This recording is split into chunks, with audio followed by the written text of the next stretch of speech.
I want to talk about Brownells high-capacity rifle magazines for the M-16 AR-15 platform.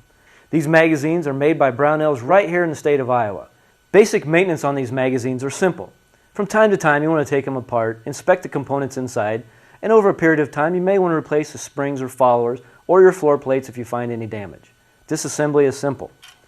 Take about an 1/8 inch punch, put it in the floor plate hole in the bottom of the magazine, tip it up a little bit, and start moving it to the rear. Be sure and retain your magazine spring with your finger so it doesn't go shooting off. Pull it from side to side to remove it from the body. Angle the follower out. Look at your follower. Make sure it's not cracked, broken, chipped. No burrs on it that's going to hinder its movement up and down inside that magazine. Look at your spring. Make sure it's not overly twisted.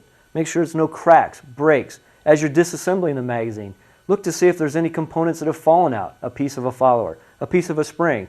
That gives you a good indication you need to replace these components. If you want to take a nice brush or you want to blow any material or gravel or dirt and grit from the inside of the magazine, at this time you can swab it out, blow it out, put it in a wash tank. Be sure and dry it up and do a very light lubricant. If nothing, just a skim coat and wipe it clean. Same thing with the mag springs. It doesn't take a lot of oil on these. In fact, little to nothing, because they're basically self-lubricating.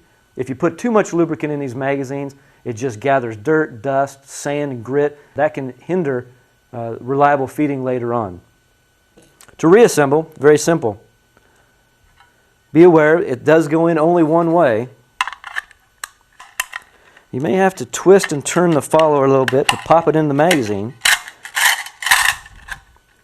Again, be careful where that spring's going to pop out.